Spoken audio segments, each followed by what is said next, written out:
place, and the crater hills of my home. Listen to the vibes. Welcome, everyone, to another episode of Listen to the Vibes. Very happy to welcome Ted Brown here. And he's a musician who's got a new album out. It's called Solstice Canyon Loop. And we're going to get to know him, talk a little bit about the music. So, Ted, tell us a little bit more about yourself. Hey, Kyle, thanks for having me on the show. What can I tell you about myself? I've been around for a while. I'm originally from Auckland, New Zealand. But I left back at the turn of the century, and came to Los Angeles for the same reason that everyone else comes to Los Angeles, to pursue my musical ambitions. I came as a guitarist for another artist, and we came to do some showcases and ended up getting signed and stayed. So that was kind of a trip and an adventure. We weren't really expecting that to happen, but that's what happened. And I've been living here ever since because I'm addicted to the weather and I'm married to an American. So those two things will keep you here, Steve Earle says that LA has a gravity all of its own.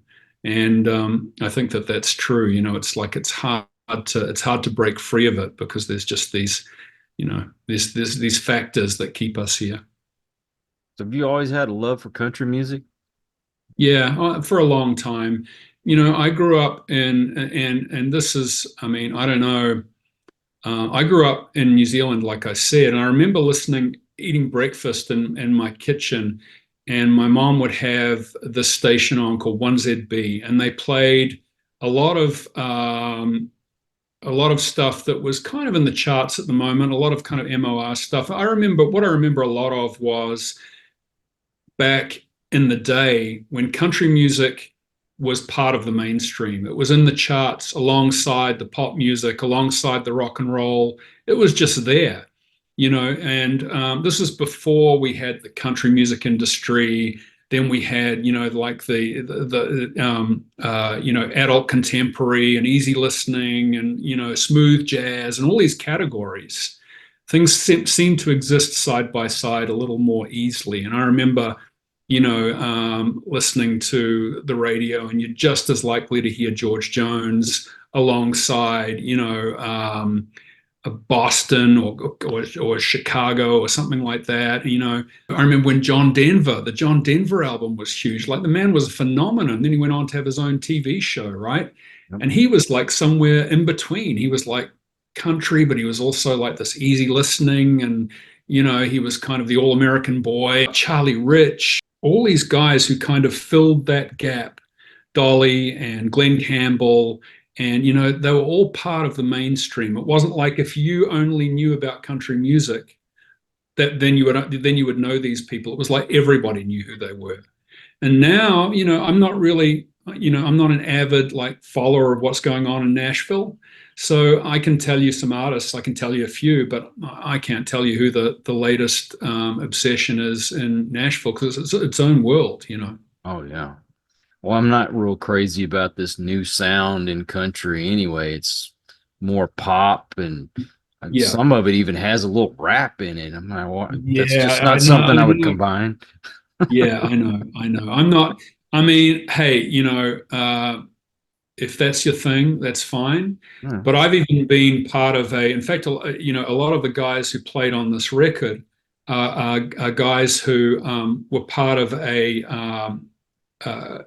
country band that we formed, a country cover band we formed a few years ago called the Electric Fields. And we basically, all we play is classic country. We play Buck Owens, we play Johnny Cash, we play Glenn, we play, stuff from the 70s, really.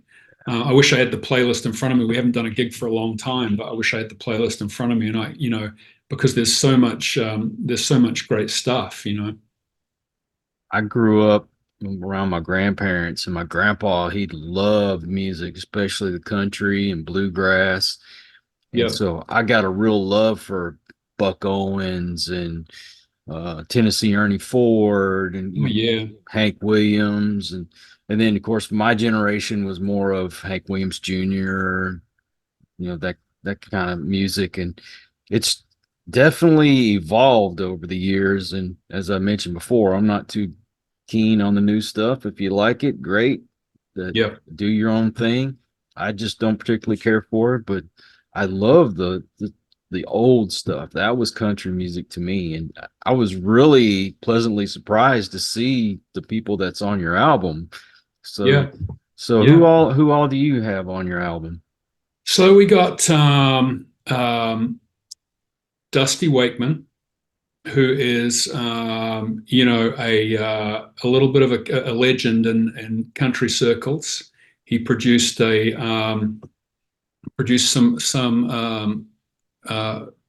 couple of records for a few people. He played with Lucinda for a while. He plays with Jim Lauderdale to this day, and he's played with Buck. He's got some great stories. He's a fantastic bass player, lovely guy. He's from Texas too, actually. He's lived in California a long time, but he's a Texan. I think he's from Houston.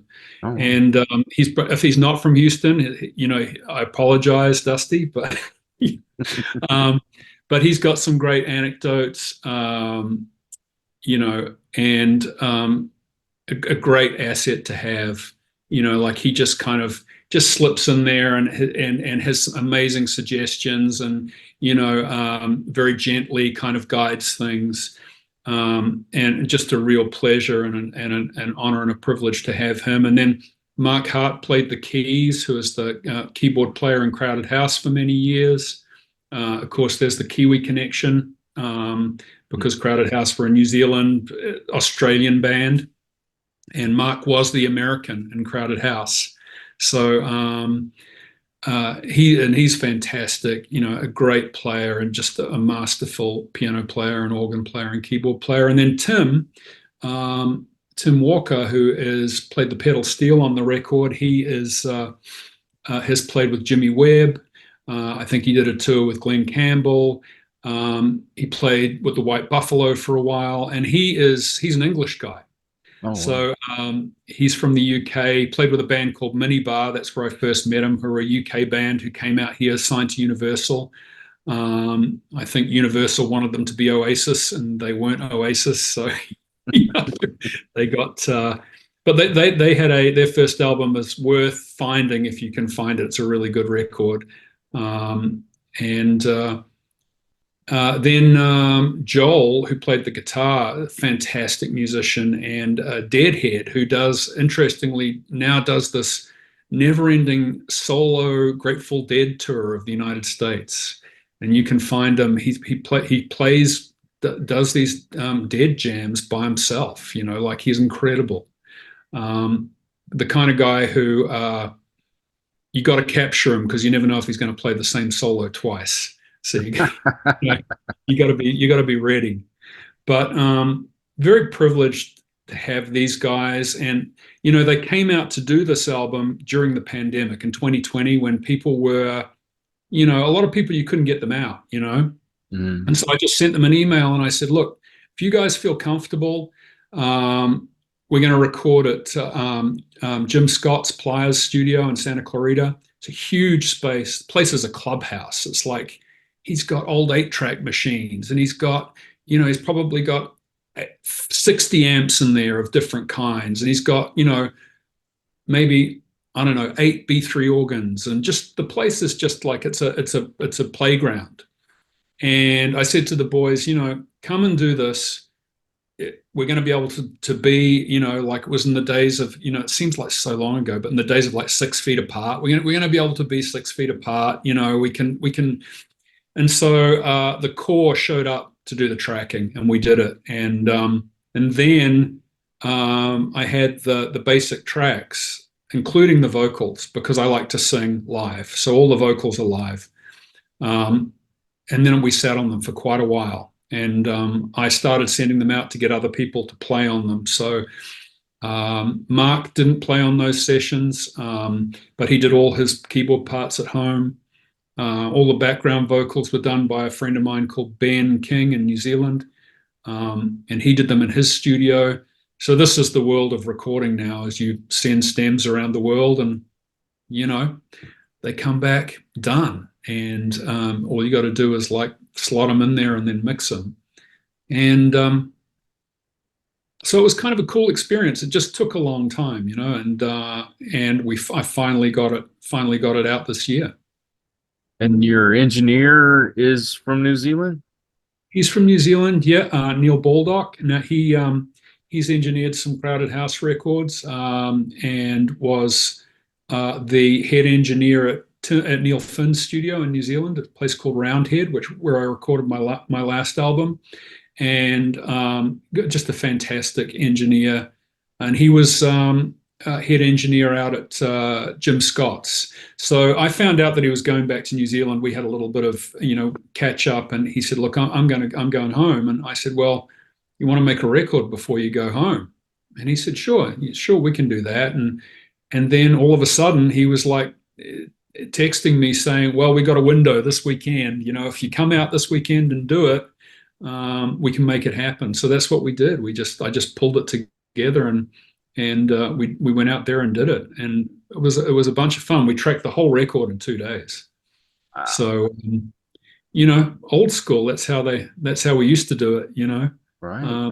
It means you got to know what you're doing. I sent everybody demos, and about a week leading up to it, they all learnt their stuff. And they were amazing. So. You would have thought that it was live in the studio.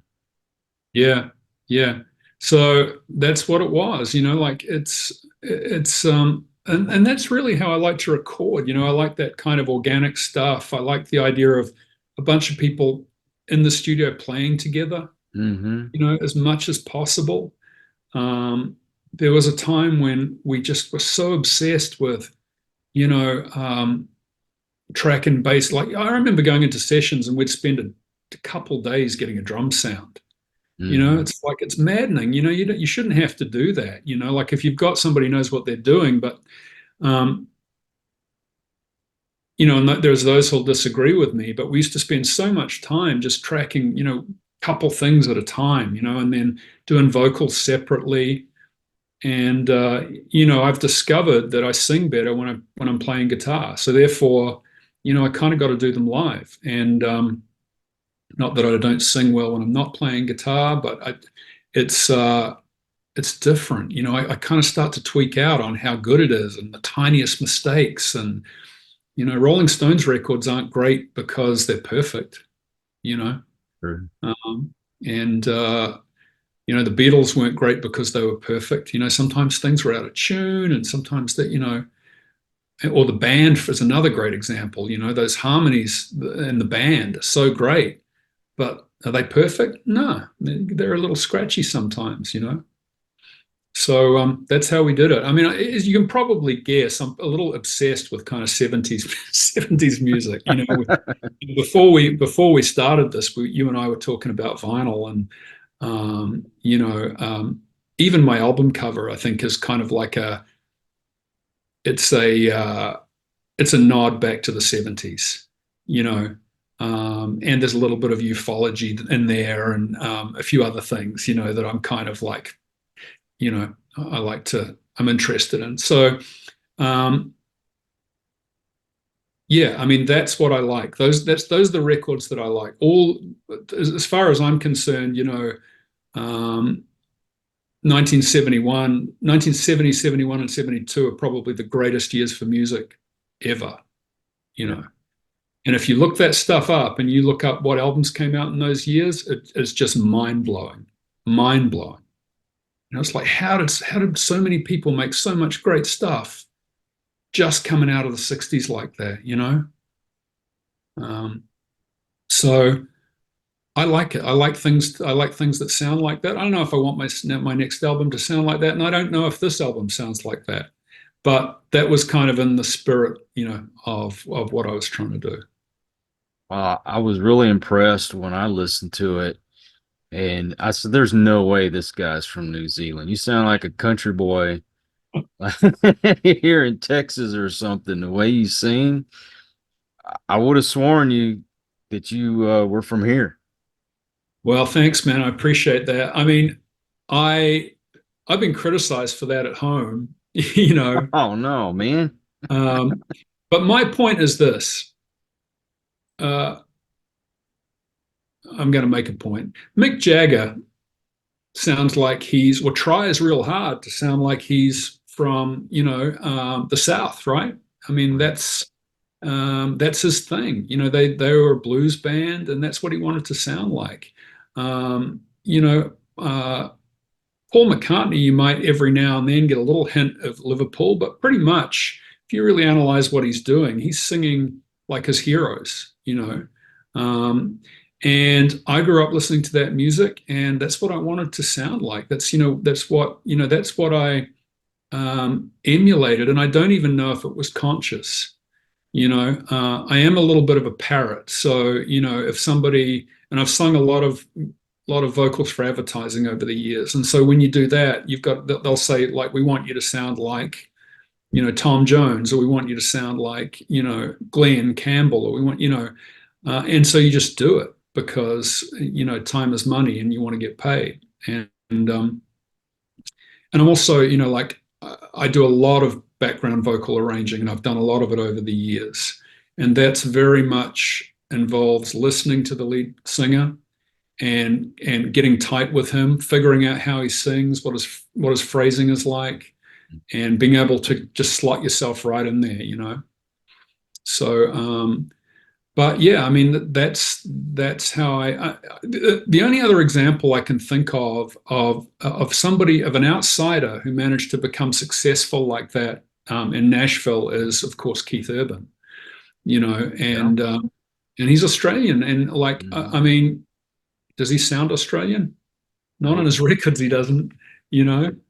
And I don't know how he pulled that off. I don't know how he pulled off getting accepted into Nashville like that. The only thing I can come up with is he is the original triple threat, right? Like, fantastic guitar player, amazing singer.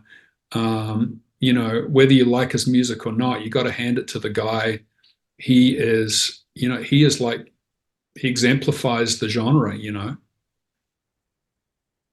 Were you feeling nostalgic or reminiscing when you were writing this record?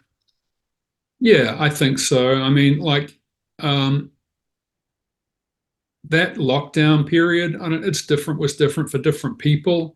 Mhm. And I know that I read a lot of stuff about how people were reconnecting with, people they went to high school with, reconnecting with old romances, and of course, this stuff happened, right? Zoom happened. And so we're suddenly able to connect with people that we hadn't seen in a long time. And I think for me and for a lot of other people, I was just kind of like going back to a time when things had seemed better, you know, because sitting at home with, I mean, I have a kid who was in middle school then, and he did not want to learn online, and it was really hard for him. And my wife is a school teacher. She was trying to teach kids online. Mm. I was trying to record an album. I was trying to do the overdubbing for my record in the other room, of the house. And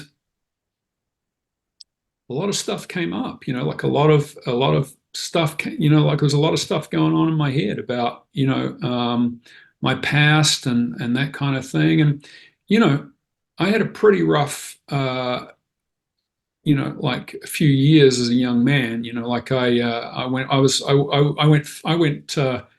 firmly off the rails for a while, as a youngster. And so some of that stuff came up for me as well. Uh, but if you're a songwriter, that stuff is grist for the mill, right? It's like, so the album's a little bit, I wouldn't say that it's a concept, but there's definitely some stories in there. Now, you had a single, I think you'd put out a video or something for it, Mr. O'Neill. Yeah, yeah. What's that one about? So that's about a friend of mine who you would possibly refer to as a road dog. He was my, for a few years there, him and I just got up to as much trouble as we possibly could. And he played piano he's a piano player and a singer, and I would get him to do duo shows with me. He was in my band for a while, but mostly what we did together was no good. Was get up to no good, and that was our thing, and we had probably had a little bit of a reputation for that, and I kind of by the grace of the universe, and some I don't know, some stroke of just luck or something, I got away from that, moved away from that path, in my late 20s. I mean, I burned a lot of my 20s, but I moved away from that, and he didn't really, Mm.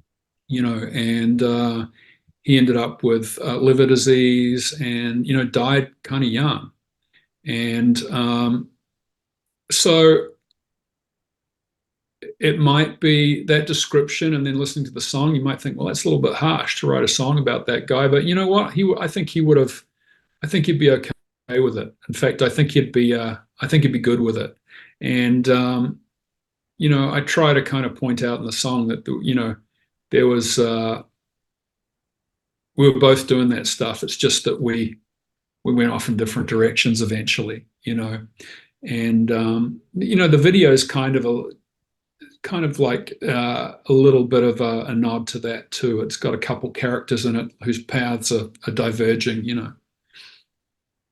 Has that been the biggest hurdle in your life?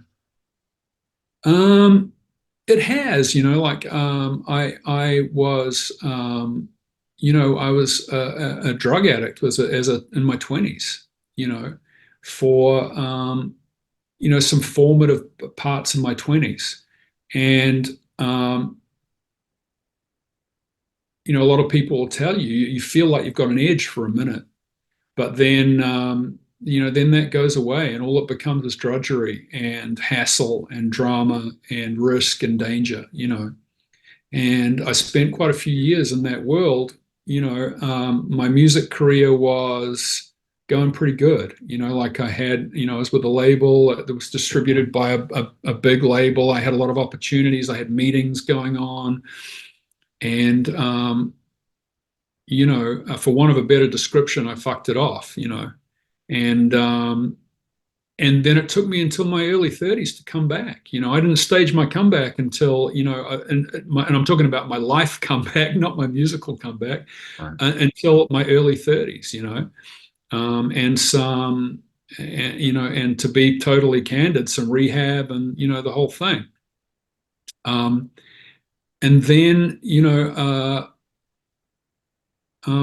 things changed, and I was able to kind of like come back. When I was 33, I didn't know if I was going to play music anymore. I didn't know if it was viable. In my head, it was all kind of meshed together with the using and all that stuff.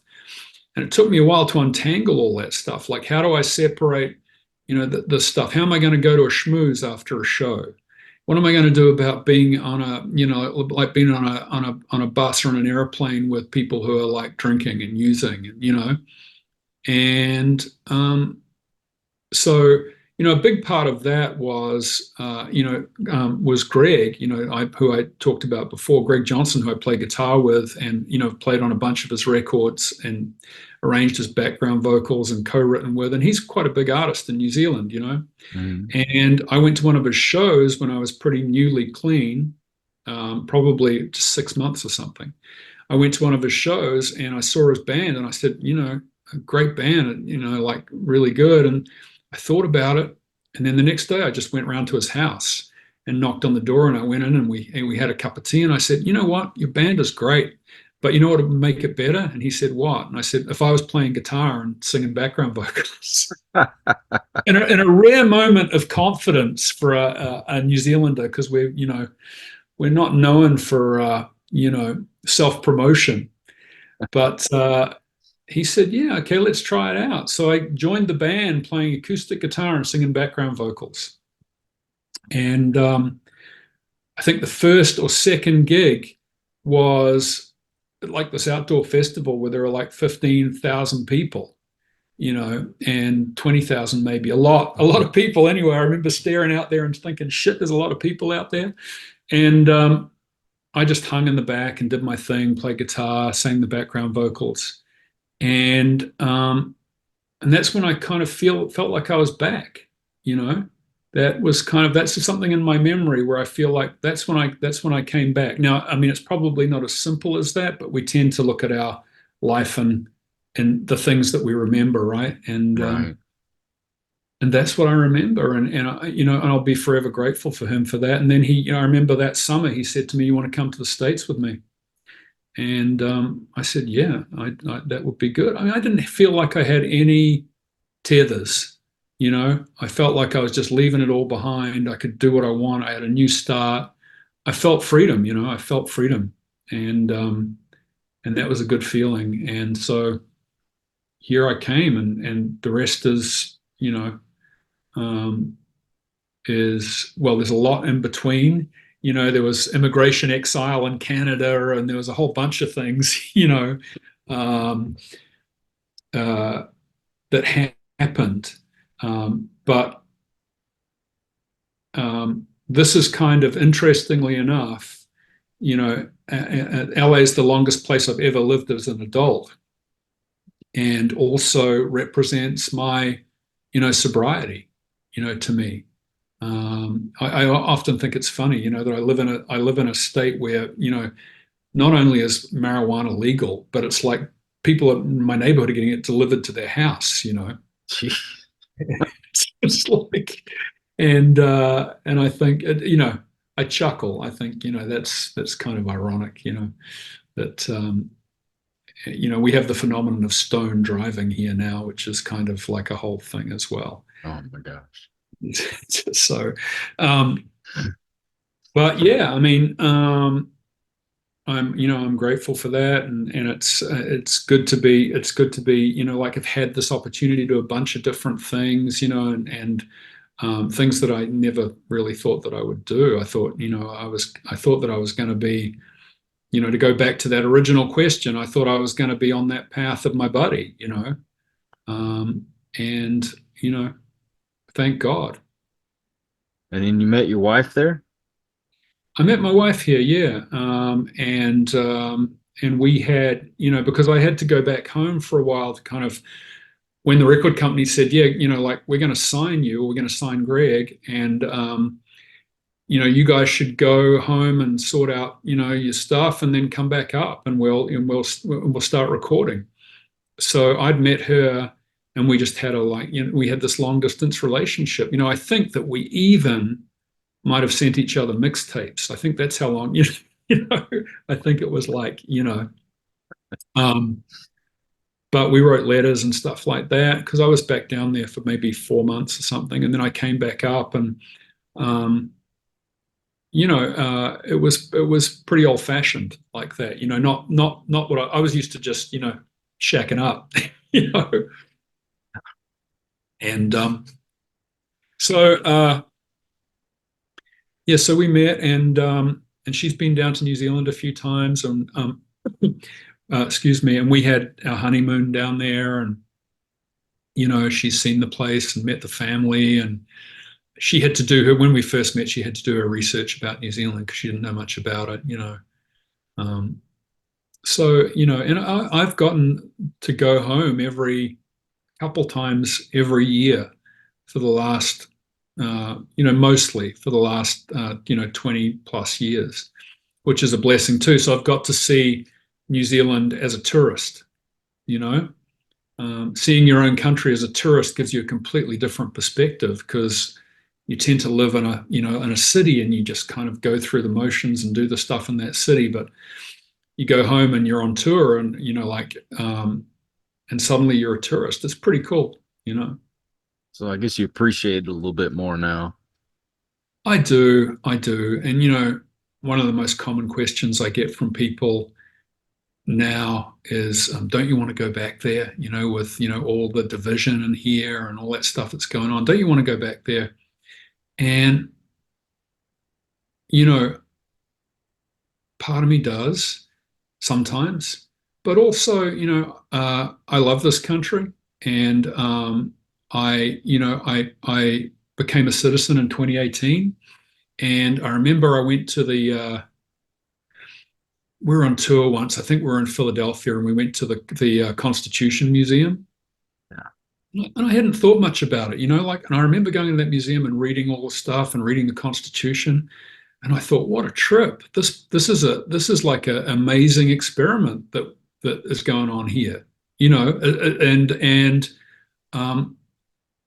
the thing that came to mind was, can you imagine if Europe was one country? Can you imagine that?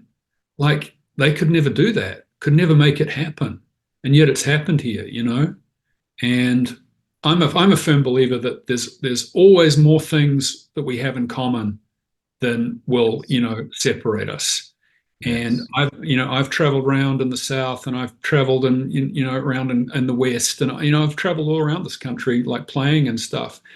And I've never really experienced anything other than hospitality and goodwill and friendliness, and people really keen to show me local culture and food. And so I love it here, and my wife doesn't want to leave anyway. She's still got family here, and but plus the other thing is that if I moved back, I'd have reverse culture shock probably now. Well, and if you moved to Texas, it'd be like moving to a whole nother country too. So yeah, that's right. Well, I've got friends who have moved to Texas because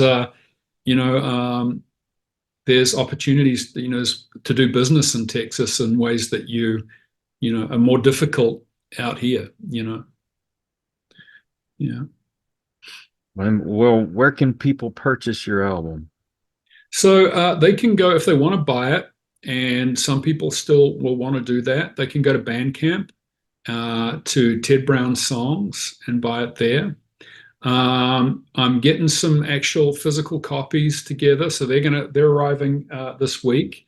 So we'll make some of those available. And we live in a streaming world, so Spotify, iTunes, you can find me on all the major streaming platforms. And I encourage people to do that too, because this is the world we live in, and I can't deny that that's how I listen to music. Like, if I want to hear something, and I want to hear it right now, there's a new album by Casey Musgrave or something like that, and I want to hear it, that's what I'm going to do right away. So yeah, please just listen. That's really what I want. I just want people to hear it. That's the most important thing to me. I don't want to get into the to complaining about the state of the music industry, because the reality is, musicians still make music. And I got on a playlist this week, a couple of weeks ago. I got on a couple of playlists, but I was listening to one. I thought, I'm on this playlist, I'll have a listen to it. And it was just blowing my mind. I was thinking, how are all these people out there making such great music? Yeah. And do you have a website? I do. It's tedbrownsongs.net. And what about your social media? Social media is Ted Brown. Now, there is another guy called Ted Brown.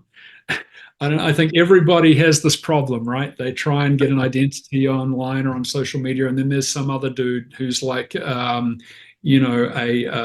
pole vaulter or something, who's, So I have a Ted Brown who is a sax player, and I think he may have left this mortal coil, but I've actually managed to get all my socials and stuff together now, so I'm pretty easy to find. But it's tedbrownsongs.net. It's at Ted Brown. It is, and my Facebook is Ted Brown. So I'm pretty easy to find if you want to look. Well, what I'll do is I'll put all that in the description, so people can just click on it and go straight to it. Great. That'd be great. Thanks, Kyle. I appreciate it. Man, I appreciate you. Thank you for coming on the show. Awesome. Thank you. And I also want to thank all you folks out there. If you are new to the channel, I hope you'll come back. Please hit that subscribe button for my regulars.